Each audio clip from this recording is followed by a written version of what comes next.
Hey there guys, welcome to the Amazing Brick Network. My name's Tori Favreau. I hope you're all well. This is just a little bit of a in the middle show. I thought I'd do a bit of a review for you. So we have got Lego 31097. It's the Townhouse Pet Shop and Cafe.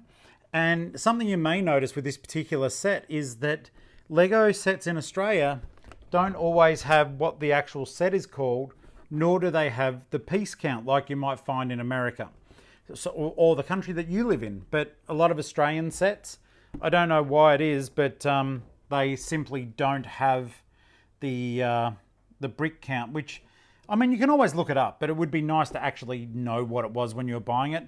The creator sets normally represent really good value for money though. So, you know, if you just want to have a higher brick count for less money, as opposed to some of those license sets that are out there, the creator is certainly a great way of getting into it. It's also a great way if you are looking to accentuate your modular building setup, or if you feel a bit overwhelmed by the expert sets and you do want to try something a little bit different before you jump into the multi-$100 sets. These guys, they'll give you 3 builds. They've got a nice big thick book that comes with them. I'll just quickly show you that. And it's got all the instructions in it. So yeah, it is quite a tome. This was an incredibly fun build. I wanted to let you know about that. I saw one of the members post last weekend that they were thinking of making the set.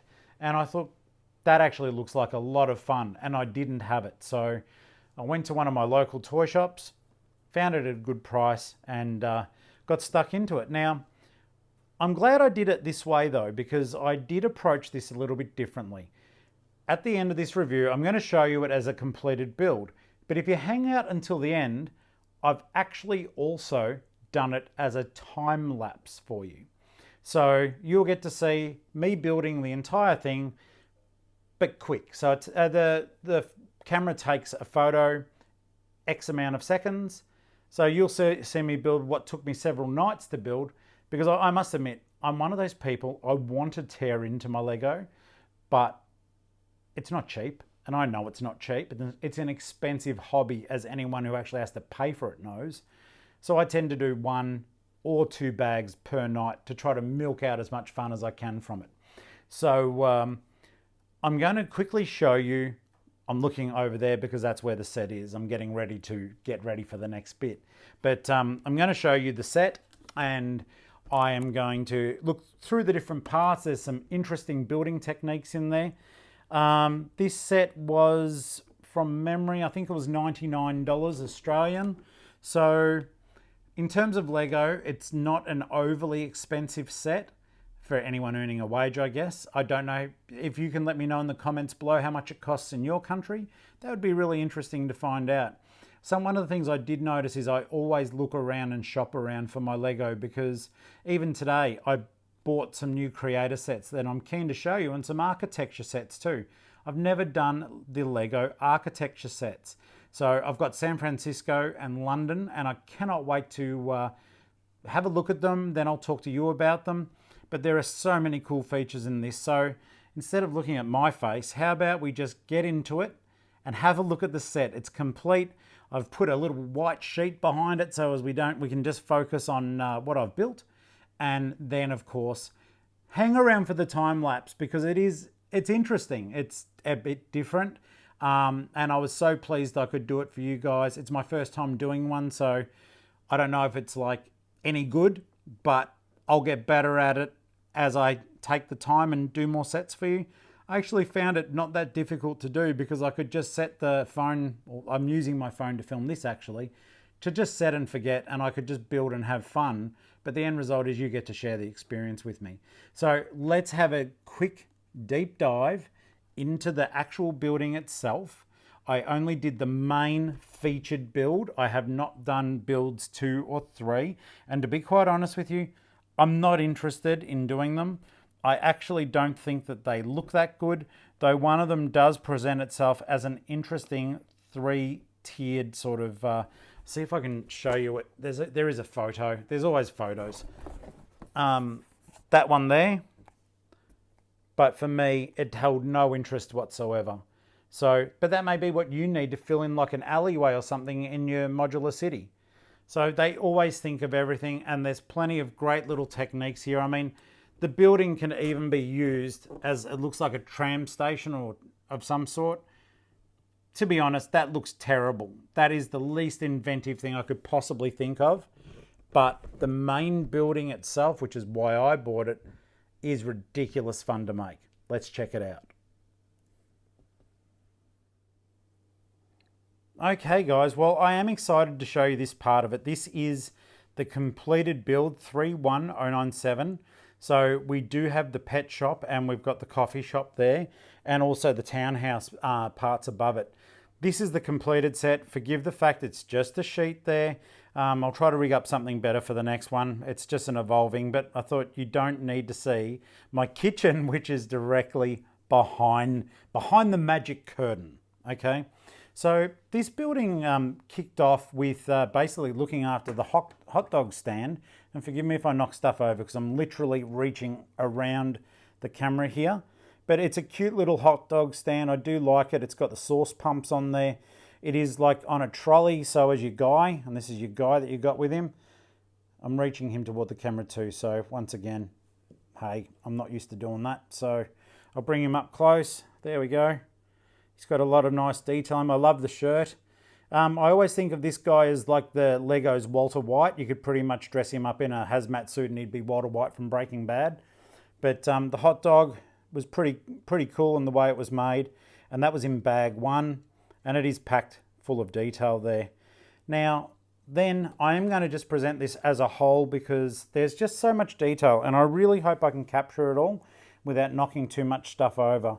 But initially there was the coffee house, and of course you've got, sorry Spot, that's the dog, just knocked him over. Except for the minifigures, the actual animals in this are brick built, and there's quite a few of them in there, so that's a really nice way of doing things too. It's very effective. You've got, he's got this cool little, scarf on, blowing in the wind, wet little black nose. He's just a top little dog, and he sits on that point there. Well, you can sit wherever you want, use your imagination. Lego doesn't have to dictate where your dog's going to sit. But basically, yeah, you've got the door, opening sliding door, which is cool. You've got the light just there. Now, try to move stuff forward. If I break stuff, you can laugh at my expense. That's fine. Coffee there, just in case you weren't sure what they were actually serving up. And you've got your lantern. And of course, you've got your beautiful little balcony there, and that does have a functional door as well. Nice styling there, and I love the fact that they've got the parrots up the top of the building, and of course there is a garden overhead. I'll see if I can tilt this up without snapping it to bits. Up the top, there you go. It's not that special. I'm sure you could fill that with your own design though and make it special if you wish to. And so of course the included minifigure in this first area here was this fella. You got the cute little fire hydrant there too, but see, I just knocked it off when I was trying to talk about it. It's not very solid the way that it actually connects down there. So when you do put that guy in, expect him to be moving around a fair bit on you. Nice red carpet to welcome patrons in. And then you had this cute little sort of courtyard area in here, and that came with this minifigure. And she's really sweet. I'm assuming it's a little kid because it's got the short legs. And yeah, the cute little pattern on her top as well. So I love these minifigures. I just think that they're so detailed. Tree on there, and you use Technic pins on that area. Brick built bird, and of course you've got your trees there. It just is a good time. There's a menu there. This is for outdoor dining.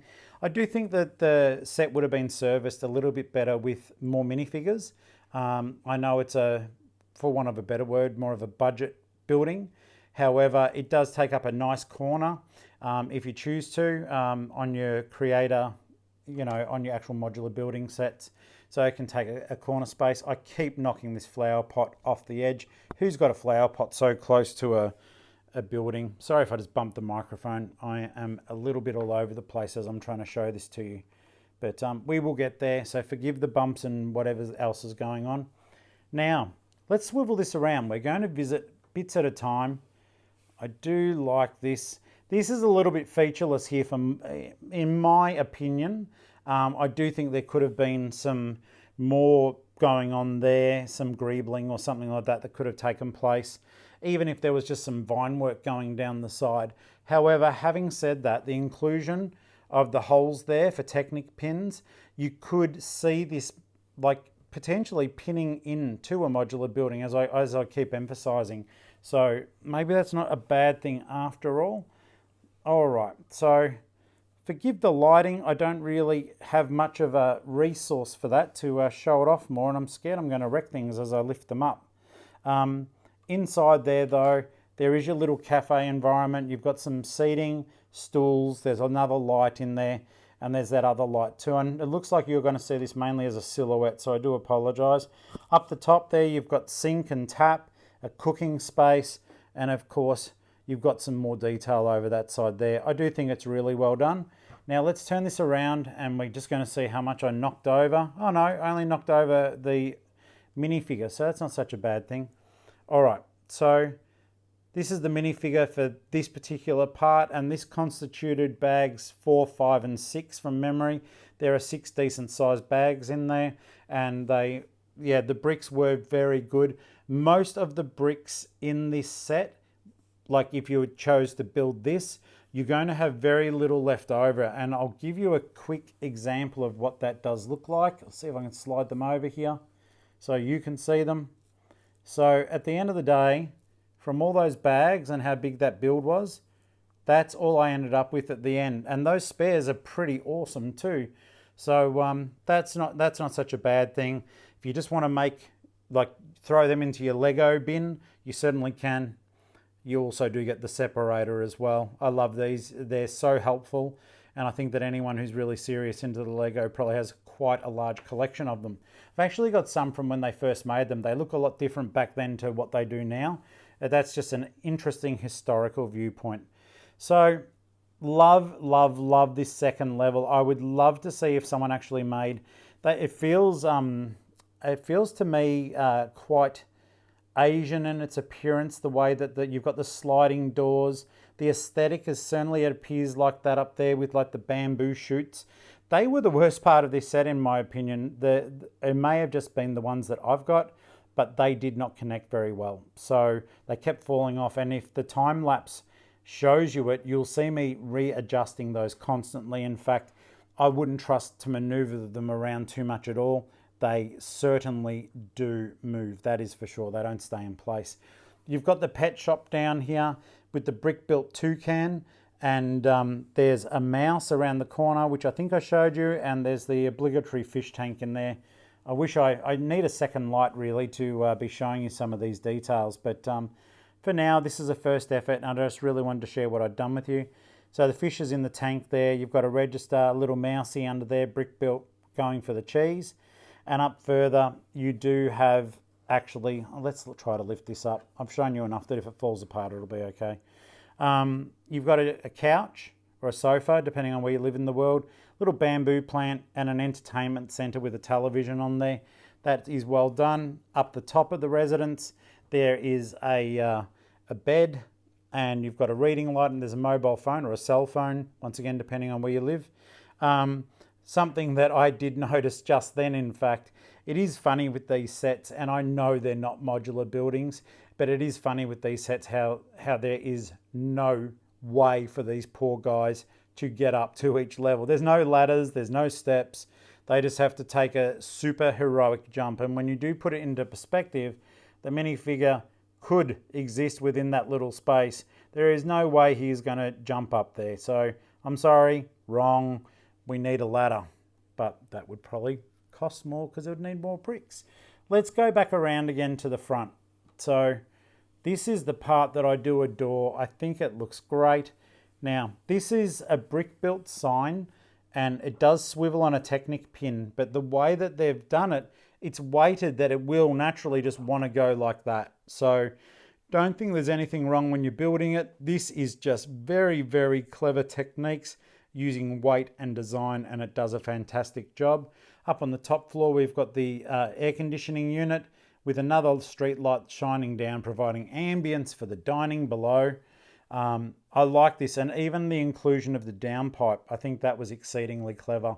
They've done a good job. Now, that there, at first I wish that they'd done the bricks the other way around.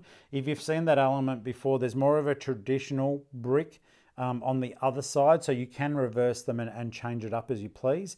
However, this is really cool. It gives it more of a natural organic look, and they do look like they're slats of wood or some sort of insert being put into the building there. Up the top, of course, we are Lego, so we do have solar paneling up the top there, catching the light to look after everything. See, those flowers just got knocked down again. And then these doors here, it's basically like with the roof guttering piece, then you can slide them across quite readily. Though the irony is there is no opening there, so you're literally just sliding that across to provide shade for your figure, I guess, because there's no door behind there, but that's probably just as well because there's also no balcony. Things could go very wrong very quickly in Legoland. In any case, look, out of a 10, I would probably give this, in terms of cost, brick count, and what it can provide in terms of fun, I'd give this a solid 8 out of 10, maybe even an 8.5. It's fairly priced. Like I said, those guys were the bane of my existence during this build. And also, I do think that the minifigure count is just a little bit light for a creator set, especially when we're not looking at licensed products or licensed identities. You know, there's no likeness of anything here. I think there could have been 5 there, because even to the point really with this build, I mean, the poor girl can't even sit at the cafe with a friend. Like, you know, you've got the guy, he's got to look after the store. He's busy selling hot dogs. And so unless Spot the dog is going to eat that croissant that's sitting on there, then I really don't know what to think. I would put 2 to 3 more minifigures in there. I don't think they surely would cost that much. But overall, 8 to 8.5 out of 10. Well worth your money. It will give you an interesting build. There's a lot of interesting elements in there. And overall, I do consider the actual set to be an absolute success. I really enjoyed it. Like I said, it retails in Australia for about $100 or $99. Please comment down below, see what you think. I'd love to know. You know, please subscribe to the channel that we can help it grow. And also you can join the fun on Facebook as well. Just look up the Amazing Brick Network. Now, for the part you've probably actually been waiting for, instead of just me talking about it, here is the time-lapse build. It was a lot of fun. Until next time, we'll be doing the next full show. Have you got a build that you want to be on the show? Well, all you need to do is be posting in the Amazing Brick Network groups. There's about 10 to 11 groups there. And we just might find your build and feature you next on the show. Be sure to do that, or send your builds through to amazingbricknetwork@gmail.com. Make sure your name's there, and please make sure that pictures of children are not in the photos sent. Otherwise, we can't feature them. I'm terribly sorry. Thank you. Take care of each other. Until next time, goodbye.